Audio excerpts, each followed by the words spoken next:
सोचिए पूरी की पूरी एक बस्ती रातों रात खाली हो गई। ना कोई लाश, ना कोई संघर्ष का निशान, बस चारों तरफ पसरा एक सन्नाटा, खौफनाक सन्नाटा। ये कहानी रेगिस्तान के बीचों बीच बसा एक गांव जिसका नाम कुलधारा।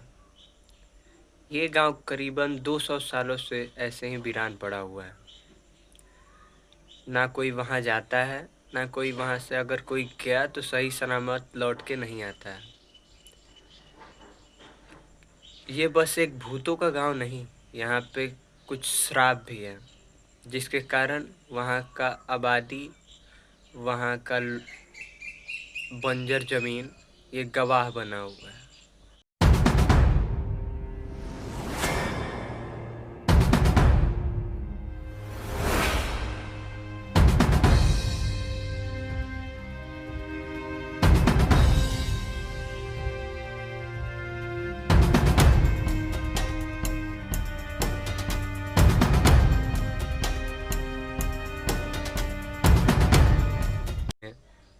कुलधारा पालीवाल ब्राह्मणों का एक गढ़ था जो कि बहुत ज़्यादा अमीर थे।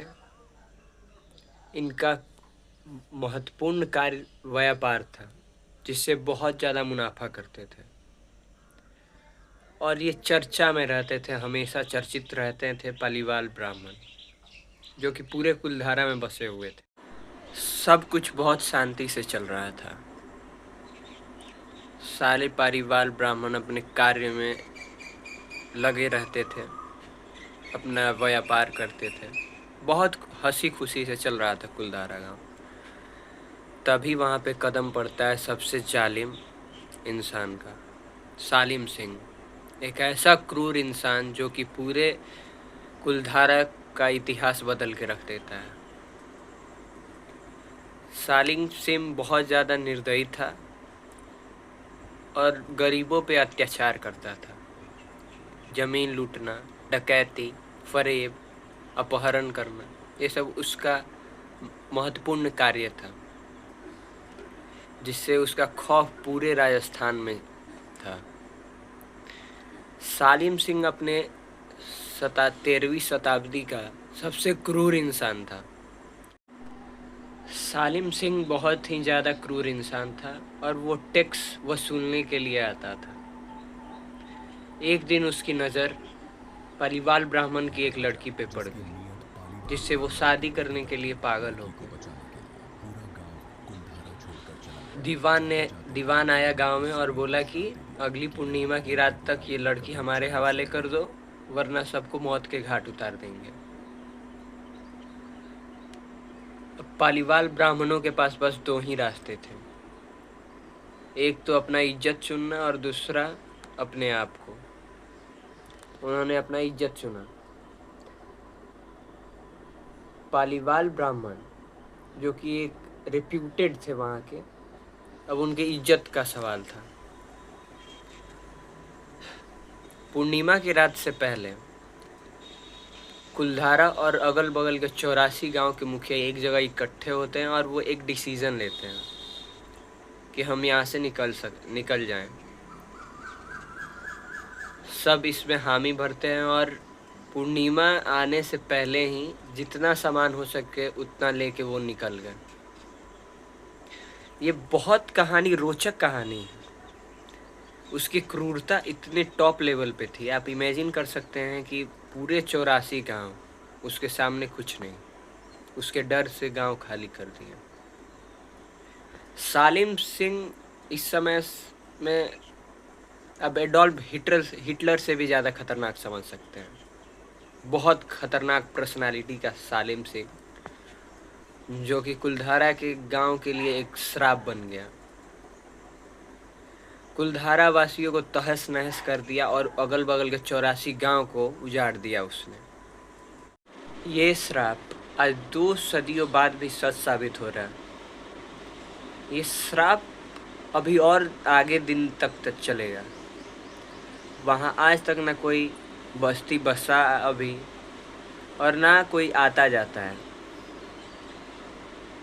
एक बार कुछ पैरानॉर्मल एक्टिविटी चेक करने के लिए कुछ टेक्निकल टीम गई वहाँ पे। उनका कहना है कि उनके इंस्ट्रूमेंट काम करना बंद कर दिए। ऐसा फील हो रहा था कि कोई उनका पीछा कर रहा है और कोई उन्हें यहाँ से भगाना चाहता है। कभी गाड़ी पे एक बच्चे का हाथ का निशान आ जाता था, तो कभी कैमरे में अचानक एक परछाई रिकॉर्ड हो जाती थी। ये सब कहीं सुनी बातें हैं। क्या सच में कुलधारा ऐसा है तभी तो ऐसा बात हो रहा है। ये वीडियो बन रहा है और इंडिया का सबसे टॉप मोस्ट हॉन्टेड प्लेस है कुलधारा, जो आज तक नहीं बसा फिर दोबारा। लोगों का कहना है कि वहाँ के पालीवाल ब्राह्मण आज मौत के बाद भी उस जगह की रखवाली कर रहे हैं। कोई जाता तो उन्हें परेशान करते हैं। रातों के टाइम तो वहाँ पे जाना मना है, रेस्ट्रिक्टेड एरिया है। कुलधारा एक रहस्य बना हुआ है। पता नहीं ये रहस्य सच है या गलत है, लेकिन वहाँ पे जाने वाले जो फील किए हैं उनका ये कहना है कि वहाँ के पालीवाल ब्राह्मण आज भी उस जगह की रखवाली करते हैं।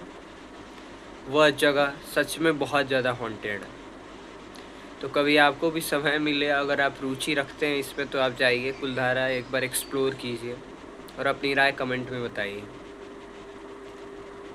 मिलते हैं अगले वीडियो में, तब तक के लिए हर हर महादेव। कुलधारा जहां वीराना होता है और रात पर खौफ की बिसात बिछी होती है, उस सन्नाटे पर रहस्यों की कई परतें चढ़ी हुई हैं। बस 10 कदम की दूरी पर तापमान के पारे में 5 डिग्री का फर्क आ जाता है तो कहीं ऐसी आवाज सुनाई पड़ती है जिसे सुनकर रूह कांप जाए। कुलधारा के उस वीराने का सच देखते हैं।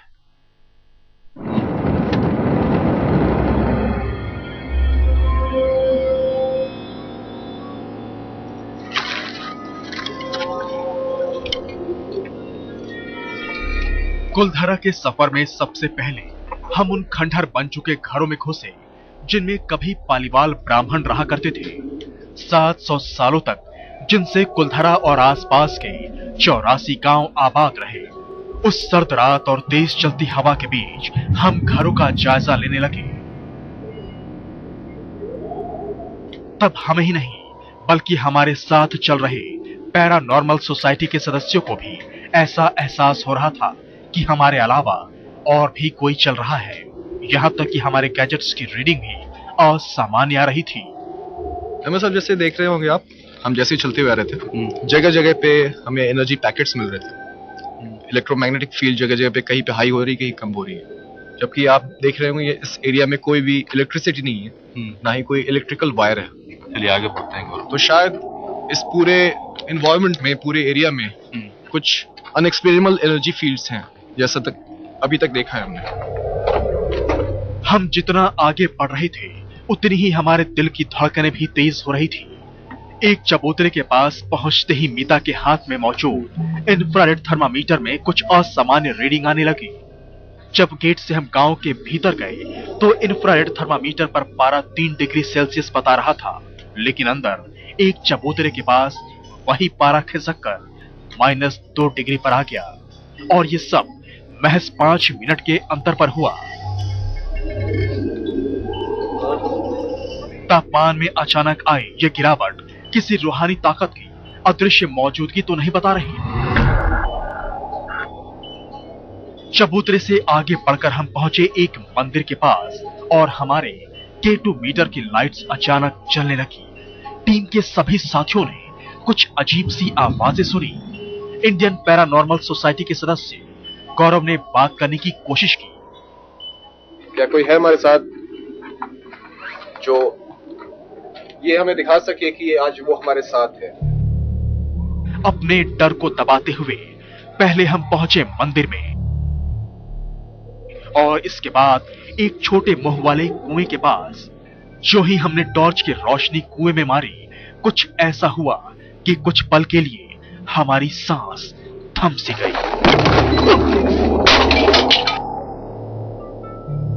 कड़कड़ाती ठंड, धूप, अंधेरा और सन्नाटे को चीरती हवा की आवाज और कबूतरों की अफराहट माहौल को और भी डरावना बना रही थी।